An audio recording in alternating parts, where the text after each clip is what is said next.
No matter how badly you want to take revenge right now, wait. Watch this video and afterwards you can think to yourself, do I still want to take revenge or not? Am I a person that is so loving and I just don't care and whatever people do to me, I just let it go? No.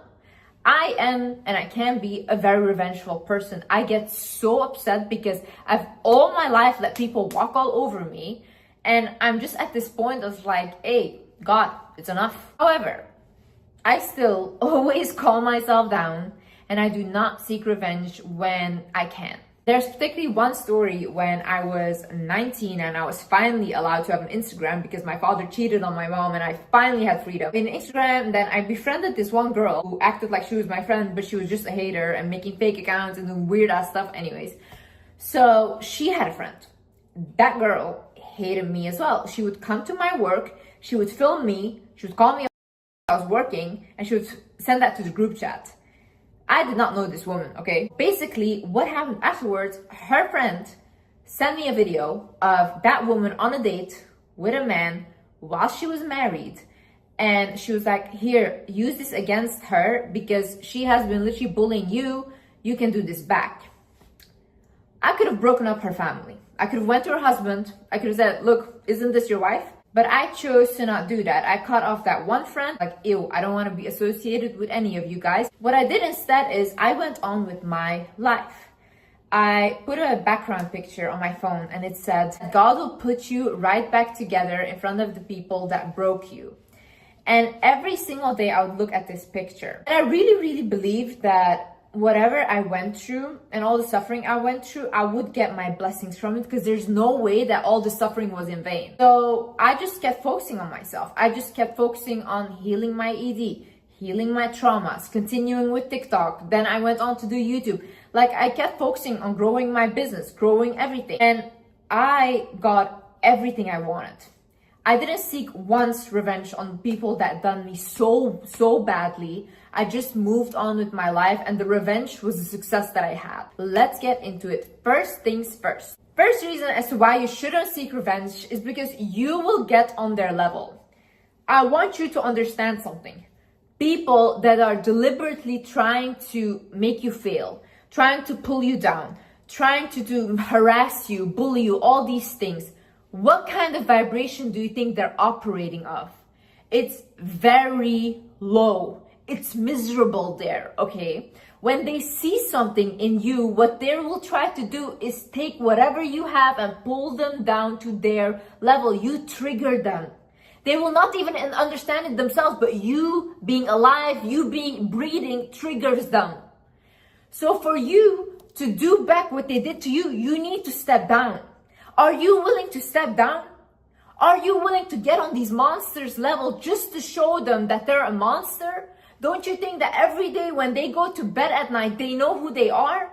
The biggest issue is when you have to come down from here to match their vibration. Now you're stuck in it too. Honey, you're there too. You're gonna go to bed at night feeling bad about yourself because you're just not that person. You don't need to prove to people that they're bad people by becoming one yourself. You can do things differently. If you just move on, if you just say, you know what, God has my back, I do not care, I will not engage with your energy, you will see how fast these people start to crumble. Some people need to live off of other people's energy to get somewhere. Imagine people down here, they're begging for your attention, like, oh, bitch, whore, this and that. And you finally look at them, they're so happy. That's what they want, because then they can catch you. Don't you understand? You need to look at people on an energetic level. Who does something like that? Who in their right mind does things like that to people? These people need to feed off of you to feel alive. People that are empty inside need to suck on other people's energy to feel something, okay? Because they cannot connect to their own life. They cannot connect to their own soul. So they go to any person that they see like, oh, they have something. They go and they suck on them. That's why narcissists often go to people that are highly empathic. The best revenge is creating a better life for yourself. The best revenge is showing these people that they didn't do shit to you, that it didn't hurt you like they thought it would. You need to make them understand that with or without you, I'm gonna make it in life. Make people understand that. Be powerful in your own presence. You have to be present to be powerful in your presence. What do I mean by this? You're not present if you're constantly thinking, oh, I should have done this, or let it fucking go. Let things go in life. You guys hold on to every single thing that everyone has done for you. If I have to talk about everything people have done in my past, I will sit for 100 years and talk about that. And then what? Then what? I have so many people I need to take revenge on. Why would I do that? God put me in a position where He gave me everything because that's exactly what I didn't do. I didn't give them my energy. I don't go to bed at night thinking, you know what, I did people dirty. No, I know I let people in their own misery and they have to live with that. And they will have to watch and watch how I grow. That is the most painful thing. This is the best revenge you can take on these people. Your ex cheated on you, your ex abused you, this and that. Glow up in yourself. Glow up with your energy. Become a person that is unrecognizable. Become a person that person can never ever touch again. You were bullied. You were talked down upon. People didn't believe in you. Start believing in yourself. Start pouring into yourself. Make sure that these people will look at you and be like, oh my God, I used to be friends with her. I used to know her. Oh my God, you know how much I hear that now? I apparently had so many friends. I don't know any of these people. But everyone is just in their head making up stories about me because somehow they want to be associated now. That is what happens when you make it. And how do you make it? By focusing on yourself. You need these people. These people are fans. These people that are bullying you, talking down on you, all these things, these are fans. God is already showing you that you have something that they want. Otherwise, they wouldn't pick on you. They wouldn't feel like, oh, you're an easy victim. See, in a situation where someone has done you so dirty, you need to take your power back.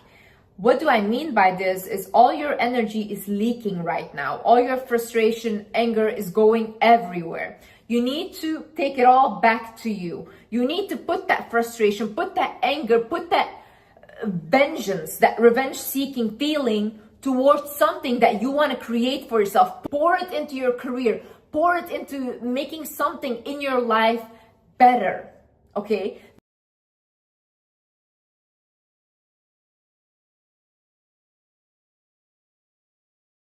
These are very strong emotions, by the way. These are very, very strong emotions that you can create the biggest things with. But if you're going to choose to just have revenge and do the same thing that they did to you, that's it. That's wastage of energy. You could do something so much bigger. So what you do now is you call your power back. I call back all my power and energy from all people, places, and situations that have been stealing it without my consent now.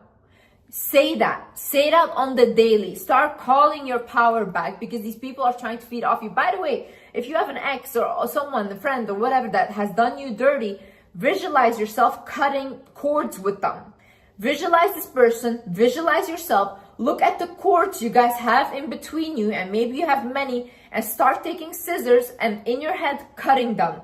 Also, stop mentioning these people's names out loud, okay? Your words are very powerful. Whatever you talk about, you attract or you amplify. So when you're constantly talking about your ex, when you're constantly talking about the ex-friend that you hate so much, what you're doing is you're giving them power by talking about them constantly. When you're done grieving, do not mention them anymore. You can talk about them, don't mention their name because you're calling their energy, and don't do that. You're making it more powerful, and your connection where they can literally suck from you energetically gets bigger. You see, your energy cannot be leaking towards something. It cannot be. For you to achieve things in life and for you to get bigger and bigger, your energy needs to be around you. There cannot be leakage going to other people because then you don't accomplish anything. You have to believe that your suffering is not in vain. Things don't happen for no reason. Let these people be. They are not of your concern. Give them to God. You guys need to start giving problems to God. Really be like, hey, listen, I cannot handle this. This is for you. I do that. And it's always handled. I don't need to even do anything because it's handled for me. And whenever I try to do something myself, it doesn't work out. Because I'm not meant to be the one seeking revenge on people, doing whatever. That's not my job. I'm not the creator of this universe. The creator should handle that. Really be grateful for these sufferings and stuff. Like anytime I go through heartbreak or something bad, I'm like, oh my God, damn, like I'm gonna learn so much now. I'm gonna become wiser. I'm gonna even glow up more. It's all the time. It just gets better and better. People are always like, no, we just need good things in life, blah, blah. You would not learn anything. How can you learn if everything is constantly good? We would all be psychopaths. You need the bad to learn empathy, to learn all these other emotions, sadness, anger, all these things. How would you know what hurts you if you've never been hurt before?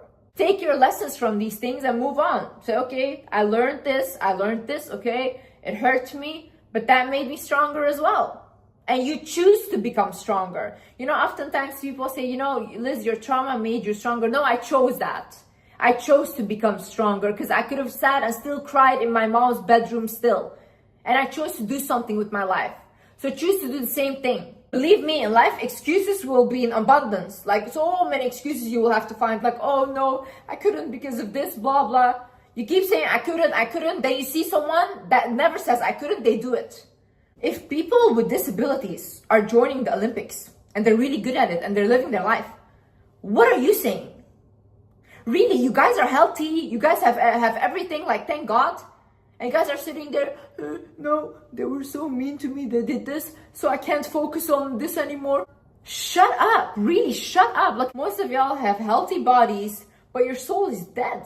Go out there, fix your life.